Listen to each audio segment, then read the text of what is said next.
la persona responsable, que era el jefe, el propietario de la empresa, se puso muy nervioso y me pidió por favor que me llevara a mi compañero al hospital. Pero cuando llegaba al hospital, por favor, les dijera a las médicas, enfermeras o la gente que nos atendiera en urgencias que se había caído de una escalera trabajando en el campo porque no estábamos dados de alta ese día ninguno.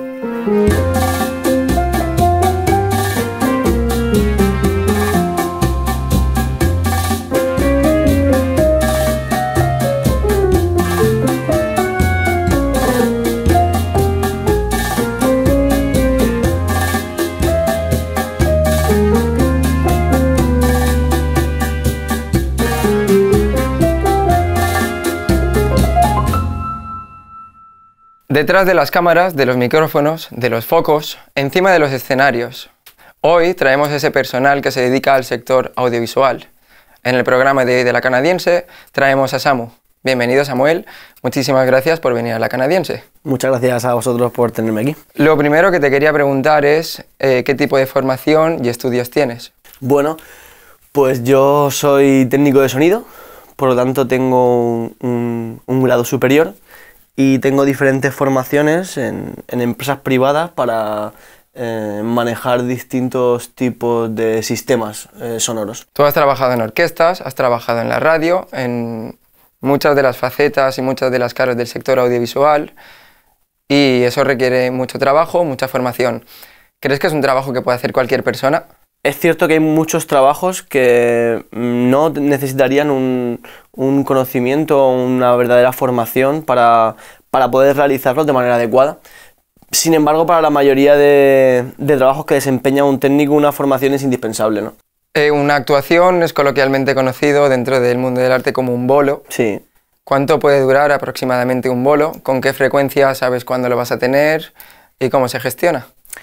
Es bastante complejo en términos generales, pero normalmente un bolo, independientemente de cómo funcione, te va a llevar un día prácticamente de tu vida, sino más de un día realizarlo.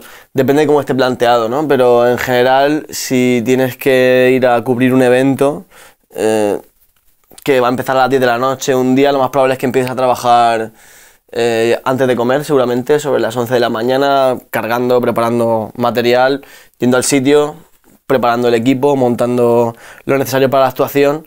Tendrías que cubrir la actuación y desmontar todo lo que has montado durante el día, recogerlo y volver a descargarlo. Por lo tanto, muchas veces son jornadas que pueden implicar pues entre las 10 y 16 horas tranquilamente. Los bolos se suelen aglutinar sobre todo en la época de verano, es un trabajo muy estacional. Sí. Entonces, ¿cuántos bolos puedes llegar a tener seguidos y cómo impacta eso en tu persona? Normalmente no hay descanso, o sea, cuando empieza la temporada de verano en condiciones normales, lo lógico sería que junio, julio y agosto pues tuvieras entre pues eso, 20-25 días de trabajo por mes si fuera lo normal, sobre todo en agosto. 17 horas al día, 25 días en un mes. Sí, se puede dar. Depende de la orquesta o de la agrupación con la que trabajes, sobre todo si es una orquesta es muy probable que se dé. Yo he estado en una como músico, era pequeña, y en algunas de ellas los músicos ejercen tanto de montadores como de conductores, o ejercen incluso faenas de técnicos de sonido, técnicos de luces y demás. ¿Cómo se lleva eso? Se lleva mal. O sea, se lleva mal porque la sensación general es que haces un trabajo muy importante para el evento que se desarrolle ese día, independientemente de lo que hagas, ya seas músico o técnico o músico y técnico. Yo, en mi experiencia personal, yo he ejercido de montador y músico. Yo he llegado con la empresa que montaba el sonido de la orquesta, he trabajado durante todo el día con ellos, ha llegado a las 12 de la noche, he tocado mis 4 o 5 horas con la orquesta y he vuelto a ser montador.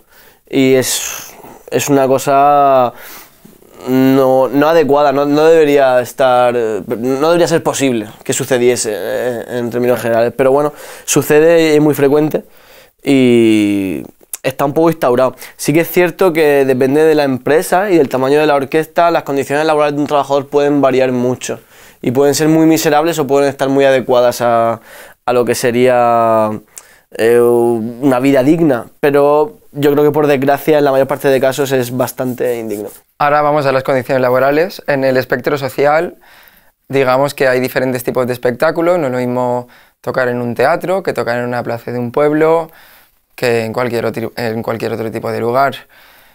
Hay una diferente percepción por parte del espectador de cara hacia tu persona en función del escenario que se dé. Sí, totalmente. Ahí es un sector que también es elitista y clasista, entonces sí, normalmente hay sitios que te ofrecen más caché, ¿no? Por decirlo de alguna manera, ¿no? Y se percibe tanto por la parte del público como por la parte de retribuciones y en general los términos las condiciones para trabajar. Cuando tú llevas 17 días seguidos trabajando, tú quieres ofrecer un buen espectáculo para volver a tener ese bolo en tal sitio. ¿Y cómo se lleva eso si tienes que estar permanentemente condenado a ofrecer una buena imagen? Yo siempre digo que la clase trabajadora es muy dura, ¿sabes? La gente está acostumbrada a llegar a situaciones extremas. Si se habitúa a llegar a situaciones extremas puede llegar hasta ser funcional bajo ciertos puntos límites, ¿sabes? De presión o lo que sea, y la gente acaba haciendo el trabajo como toca, de la manera que toca. Te quería preguntar sobre el trabajo no remunerado asociado a estas funciones. Porque, por ejemplo, tener un ensayo es una faena no pagada que es una inversión. Yo toco en diferentes agrupaciones, orquestas o... Lo normal es que si trabajas en un ámbito más elitista o en una empresa más especializada, es fácil que te paguen en los ensayos. Eso normalmente nunca pasa.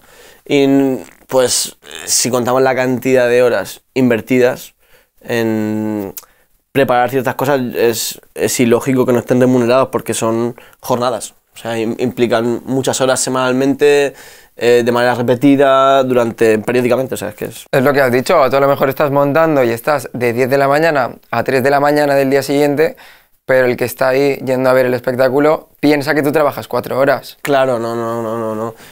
A ver, no, ni mucho menos, ni para el músico ni para el técnico, porque aparte el músico, para empezar, ha viajado, y el músico se ha preparado tanto estudiando en su casa. O sea, una persona para poder interpretar una canción o tocar un instrumento y ofrecer un rendimiento profesional necesita dedicar muchas horas al instrumento, que obviamente pues es formación como cualquiera que estudia, pero más allá de eso se dedica a ensayar con la agrupación que toca, y claro, eso pues, es trabajo. Tampoco puedes ser estable en otros trabajos, porque si Efectivamente. Porque si tú dependes de un verano que vas a hacer billetes a costa de mucho trabajo, pero tienes que prescindir del otro trabajo al ser pluriempleado, no puedes estar estable. No es estable, no. Lo normal es que cambies, pases por muchos trabajos que están fuera de tu sector, o que lo complementes con trabajos que están fuera del sector, o con trabajos del mismo sector, pero acaban solapándose. Hay un término que es freelance, ¿no? Que básicamente suelen ser técnicos o músicos que se dedican como mercenarios a trabajar para cualquier empresa que los solicita o los contrata, ¿no? ¿Autónomos? Sí, normalmente son autónomos, aunque a veces si no son autónomos, hay empresas que contratan a los freelance, ¿no? Pero suele ser la figura de una persona que no tiene un compromiso laboral con una empresa más allá de ese día. Y claro, resulta fácil que si tú eres freelance para 2 bandas, esas bandas toquen el mismo día, por ejemplo. Claro. O directamente es que vas a tener un problema. Normalmente todas las personas en el gremio trabajamos con un parche, le decimos parche a una persona que normalmente nos sustituye, porque lo normal es que se nos solape, vivimos acostumbrados a que se nos solape los trabajos y tener que estar el mismo día en 2 sitios. Entonces, el día que tú enfermas, por ejemplo, tú tienes que seguir tocando, o la función tiene que salir adelante. La función tiene que seguir adelante, seguro. Yo he tocado en todo tipo de condiciones, enfermo pues como para no poder tocar y como para, desde luego, irse al hospital, ¿no? Pero sí que es cierto que, bueno, hoy entiendo que eso tocar o palmar. Yo creo que existe mucho la preocupación dentro de los técnicos de que no te vuelvan a llamar. Porque aquí la manera de dejar de trabajar con una banda perfectamente puede ser que no te llamen más y llamen a otro, no te avisa a nadie, ¿sabes? O sea, porque te han contratado para hoy, a lo mejor para mañana, eso se puede llevar dándose un año. Pero igual el mes que viene aparece otra persona, tú te has puesto enfermo y ya está, y te has quedado, o sea, Hostia. te quedas sin trabajo. No es que no pones enfermo. Claro, quería Mejor pasar estar siempre. un poco al ámbito contractual. Claro, tú estás en ocasiones en virtud de técnico, en virtud de artista, en virtud de montador. Efectivamente. ¿Cómo es ese contrato? Porque tengo entendido que los técnicos estáis dentro del sector del metal, que Efectivamente. es uno de los mejores pagados. Y claro, si estás tocando a la vez o montando, ¿en qué os contratan? Yo creo que aquí es uno de los principales problemas que tiene el sector. Una de las principales luchas sería tener nuestro propio epígrafe, ¿sabes? Y que pudiéramos pues tener unas condiciones dictadas y ceñidas por nosotros, no por nada, sino para que se ciñan a las necesidades reales del sector y el trabajo que se desempeña. En principio, casi todos los contratos que sean formales, porque obviamente no lo hemos hablado, pero muchas veces estar dado de alta es un privilegio para muchos trabajadores del sector, depende en qué ámbitos se trabaje. Pero si estás dado de alta, lo normal es que esté dado de alta de manera absolutamente temporal. Yo muchas veces desarrollo trabajos técnicos y estoy contratado como montador, porque entiendo que es la categoría profesional que menos se remunera, entonces pues ahí estoy bien, para la persona que me contrata. Independientemente de que tengas los conocimientos técnicos necesarios para estar contratado como técnico de sonido o que los desempeñes, la mayor parte del tiempo se van a ceñir a contratarte como montador y pues pagarte un poco el mínimo. Y obviamente con la máxima temporalidad. La mayor parte de mis contratos duran un día. El que se dedique esto a largo plazo está jodido, ¿no? Te tiene que gustar mucho, que es lo que nos pasa a todos. También es uno de los principales problemas del sector, que hay mucha gente que tiene mucha devoción y normalmente es muy vocacional lo que se hace y por eso muchas veces está dispuesto a hacer cosas que no se deberían hacer directamente. Una de las cosas que te quería preguntar es sobre la incidencia física que tiene este tipo de trabajo, tanto como montador, como técnico, incluso como músico. ¿Nos puedes contar algo sobre ello? Hay un trabajo físico detrás muy fuerte, principalmente porque normalmente el material que se levanta es bastante pesado, hay mucha carga y descarga, siempre hay que subir al escenario, hay que subir, si no son altavoces gigantes o mueves subgraves, acabas moviendo amplificadores y en general el trabajo físico es muy duro y las condiciones físicas para hacerlo son bastante más. Además, normalmente, como has dicho antes, después de una jornada de 10 o 12 horas al sol, levantando peso y moviéndote sin parar, normalmente es que, pues eso, es un trabajo físico muy fuerte. Y lo peor es que normalmente en muchos casos no se acompaña de un descanso adecuado, porque la mayor parte de días que muchas veces he tenido que salir a trabajar, depende de en qué tipo de empresa y en qué condiciones, he acabado durmiendo tirado en la parte de atrás de una furgoneta, encima de un flycase o detrás de una funda o en cualquier sitio, mientras había un evento, para cuando acabara el evento recogerlo todo e irme a otro sitio conduciendo, cosa que con el extenuado cansancio no deberías hacer jamás. He habido muchísimas, pero incontables ocasiones en las que he estado medio durmiéndome conduciendo. He tenido que parar o darle reo a un compañero porque nos dormíamos. Porque directamente estabas tan cansado. ¿Y cuál es la situación más grave que has visto? Si la quieres contar, claro. A ver, hay situaciones muy graves. Que no te den de alta es súper grave. Que no puedas cenar una noche después de estar trabajando una cantidad de horas loca es súper grave. Que no puedas dormir o descansar en condiciones habituales es muy grave. Que no tenga un horario, que en términos generales muchas veces no tengas una jornada de 8 horas o que si no son 8 horas y son 16 se consideren 2 jornadas, es súper loco.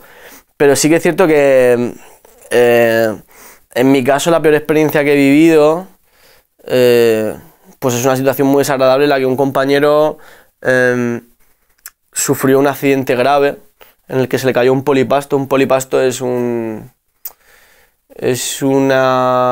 estructura, una herramienta que se cuelga sobre el trus normalmente, y el polipasto lo que te permite es como colgar una tonelada de peso y te permite además mediante subirlo a través de una cadena, creo que lleva una polea. El polipasto es una cosa muy pesada y en este caso a mi compañero el polipasto se cayó con un truso agarrado en un andamio, le pegó en la cabeza y básicamente le generó una herida. Yo no pude verla bien en ese momento, pero cuando le cayó en realidad fue un shock. Yo no supe muy bien ni cómo reaccionar, y en el momento en que él recibió el impacto empezó a sangrar. Recuerdo que se cogió la boca, o porque recibió un impacto fuerte en la cabeza, le afectó a la boca, y él no articuló palabra, directamente se noqueó al suelo, se agarró, y la persona responsable, que era el jefe, el propietario de la empresa, se puso muy nervioso y me pidió por favor que me llevara a mi compañero al hospital. Pero cuando llegaba al hospital, por favor les dijera a las médicas, enfermeras o la gente que nos atendiera en urgencias que se había caído de una escalera trabajando en el campo, porque no estábamos dados de alta ese día ninguno. Y a mi compañero, el dentista, se lo pagó el empresario bajo mano para que no dijera nada, y directamente pues es una situación que ni se denunció ni nada, se sucedió sin más. Esta persona no ha vuelto a trabajar en el sector, desde luego, pero pues es una situación extrema, no deberían darse. ¿Hay algún mejor trato en función de si vas por empresa privada, si vas a algún pueblo, dependiendo de la contratación pública y demás? A ver, bueno, caciques hay en todos sitios, es una cosa que digo yo. Sí que es cierto que una cosa que a mí particularmente me molesta mucho es ver lo malo que es trabajar para ayuntamientos muchas veces, o las condiciones en las que se trabajan para ayuntamientos, sobre todo porque se aprovechan un poco de que... A ver, para empezar, yo creo que la cultura es una herramienta, o sea, es una herramienta que ellos tienen que poner a disposición de la sociedad, y es una labor que tienen que desempeñar, ¿no? Lo que pasa es que no sé por qué se dan muchísimas irregularidades a la hora de trabajar con ayuntamientos, sobre todo en el mundo de la empresa, sobre todo cuando se trabajan con presupuestos muy grandes a la hora de generar las fiestas de un pueblo. Hasta para un pueblo pequeño, los presupuestos que se manejan para realizar las fiestas de una semana son altísimos, porque son miles de euros lo que hay que invertir por noche. Y yo siempre tengo la sensación de que, independientemente de los miles de euros que se inviertan en una semana en las fiestas del pueblo, nunca acaba llegando esa retribución a los trabajadores, sobre todo a los trabajadores que se dedican a estar toda la semana allí gestionando todo lo que hay que hacer allí. Y es un poco incomprensible, porque yo creo que además hay muchos intermediarios que se encargan de que ese dinero no llegue a la gente que tiene que llegar, y luego que los ayuntamientos no se aseguran de las condiciones laborales que ofrecen las empresas que ellos mismos contratan. Y eso es que no tiene cabida. De hecho, no he estado prácticamente en ningún sitio trabajando en el que el concejal o la persona que haya contratado se haya preocupado por no llevar casco, zapatillas de seguridad, nadie ha venido a revisar la calidad de las estructuras, porque piensa que levantamos una estructura a 8 metros de altura que lleva colgando cientos de kilos de peso alrededor de gente. Desde luego que hay unas implicaciones de seguridad que hay que tener muy bien cubiertas, y yo, vamos, no las he visto cubrir prácticamente en ningún caso, y que el ayuntamiento se encargue de hacerlo, que es el principal responsable desde mi punto de vista. Desde La Canadiense siempre pensamos que es el empresario el que tiene que poner a disposición de seguridad a los trabajadores, pero en este caso son las entidades públicas las que hacen contrataciones públicas que no se aseguran de la seguridad. Eso es. Yo pienso que las EPIs y sobre todo el material que te ofrece tu propia seguridad te lo tiene que facilitar el empresario. Pero lo que entiendo es que el ayuntamiento tiene que garantizarse de que eso esté sucediendo, y si no está sucediendo, detectar un problema para con la empresa que está contratando y no contratarla. Este tipo de trabajos, ¿cómo afectan psicológicamente? Cuando tú ves que tienes que depender de una pluriempleabilidad o por contrapartida, de dedicarte explícitamente a esto muchísimo tiempo consecutivo, ¿cómo te afecta psicológicamente? Ansiedad. O sea, seguro. Me refiero, es como vivir bastante al día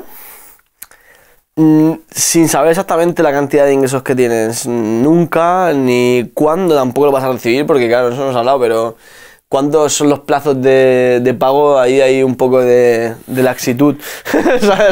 No está muy claro. Y luego es que psicológicamente es bastante duro. Es duro porque es extraño trabajar mucho o dedicarte muchas más horas de las que debería, hasta poner un poco en riesgo tu vida. No por poner en riesgo a nivel físico ni de enfermas, pero poner en riesgo la integridad de tu día a día, ¿sabes? El hecho de no poder disfrutar de nada de lo que haces, acabar obsesionado con el trabajo y la dinámica en las que el trabajo te ha sumergido y acabas por ser un esclavo, tío. Sí, un esclavo de ti mismo. Sí, sí. Otro de los factores de este trabajo es que está muy asociado a las drogas. Yo no sé si es verdad, no sé si es un cliché. Yo he trabajado en este sector muy poco tiempo y tampoco es que lo haya visto en exceso, pero es un arma de evasión para, no sé, para intentar pasar el rato. Yo creo que, a ver, para empezar, bueno, España, que es el país en el que vivimos, yo creo que pues, las drogas están bastante asociadas al mundo de la noche. Es real, o sea, al menos conceptualmente están asociadas y también al mundo del arte. Yo he de decir que no siento que estén directamente relacionadas. Sí que entiendo por qué existe ese concepto de relación, pero creo que conozco, pues, por suerte o por desgracia, consumidores de diferentes tipos de estupefacientes y sí que es cierto que hay un perfil de consumidor que consume para sobrevivir, o esa es la sensación que tengo yo. No son consumidores que consumen para recrearse en su vida y nada, es como una especie de manera de seguir adelante, ¿sabes? Como, no sé. Y sí que es cierto que pues para mucha gente, pues en determinados contextos, teniendo jornadas extenuadas de trabajo, sometido a un cansancio muy alto, de noche, porque no sabes eso, pero la nocturnidad es dura también, o sea, el hecho de que este trabajo sea siempre de madrugada y no puedas dormir, pues también tiene unas implicaciones que son importantes. Pues sí que es cierto que hay gente que utiliza drogas estimulantes muchas veces para sobrellevar su trabajo, pero no creo que sea algo que esté generalizado ni que sea algo directamente relacionado con el gremio. Pero sí que es cierto que hay individuos que lo viven así seguramente. Te quería preguntar también por el modelo de ocio. Yo, por ejemplo, intento tocar un poco la guitarra y la batería y en mis tiempos de ocio intento dedicarme a ello. Pero claro, un músico o un técnico, ¿qué haces en tu tiempo libre, tío? Podría decir que me gusta llegar a mi casa y ver una peli y quedarme durmiendo en la cama porque estoy muerto. Pero no considero eso ocio. Yo creo que el ocio sirve también para disfrutarlo en el tiempo en el que no estás reventado. Otra de las cosas que se puede hacer en el tiempo libre es disfrutar de la familia, sí, o de los colegas. Bueno, la conciliación. ¿Tú crees que este tipo de trabajo fagocita la conciliación ni de coña? Este tipo de trabajo dinamita la conciliación. Más que nada, ahí es donde sí que he visto yo una tara. Veo mucha gente que es muy difícil tener una familia. Porque yo soy del año 95, tengo 26 años ahora, no tengo pareja, no tengo una relación ni vinculaciones emocionales ni familiares más allá de mis padres, con los que, pues la verdad es que los veo poco porque no vivimos en la misma ciudad, pero sí que veo prácticamente imposible para muchos compañeros del sector conciliar una vida familiar, es realmente imposible. ¿Tú has visto algún tipo de organización sindical o asociativa que se dedique a mirar por los derechos y las condiciones de los trabajadores de este sector? A ver, sí que conozco algunas, ¿vale? Y además creo que hacen una labor impresionante, pero antes de eso haría una crítica a mí mismo y también a mis compañeros y al sector en general, porque creo que no... Estamos súper aplastados normalmente por las condiciones laborales que nos ofrecen en la mayor parte de veces, pero no estamos... no hay una conciencia colectiva, ni un sentimiento de clase. De hecho, no sé, está como mal visto. La costumbre es que o tienes que ser muy duro o sobrellevar esto o no vales para esto. ¿Y en concreto existe algún sindicato? Que yo conozca, existe ATPV, que es la Asociación de Técnicos del País Valencià, que está coordinada con PEATE. y son las dos plataformas de las que yo tengo conocimiento que están trabajando más por crear una conciencia o al menos que de alguna manera ser una herramienta de la que dispone la clase obrera para poder gestionar mucho mejor sus condiciones laborales, ¿no?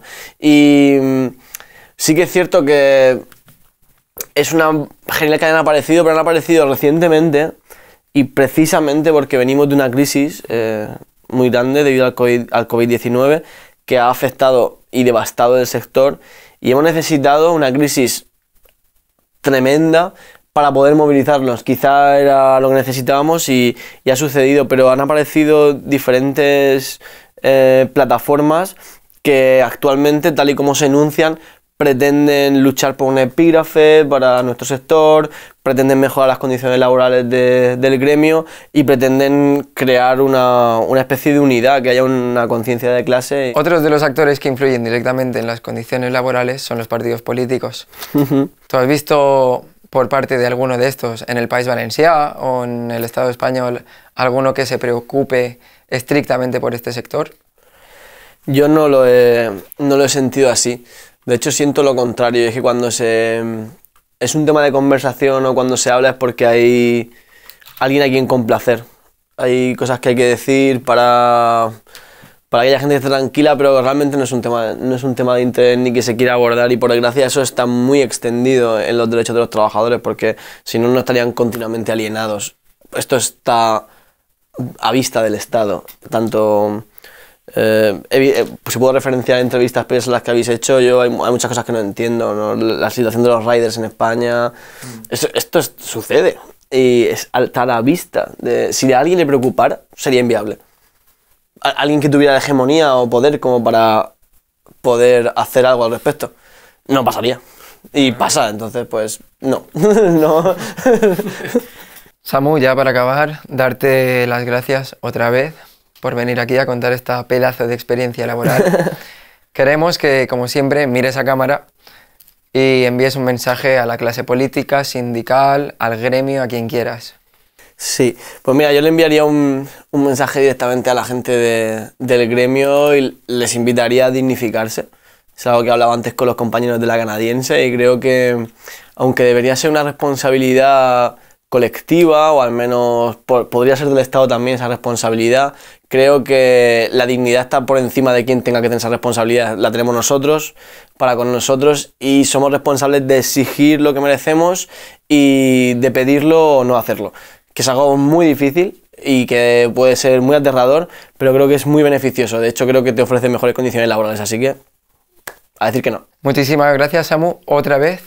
Hemos visto que aparte de los espectáculos hay un espectáculo de condiciones laborales. Aquí, detrás de nosotros, nuestro técnico ha corroborado en todo momento y ha suscrito las condiciones laborales que nos ha dicho Samu. Totalmente. Así que nada, como siempre os decimos, sindicaos, concienciaos, meteos en cualquier organización para que no se aprovechen de vosotros, y nos vemos en el siguiente capítulo de La Canadiense.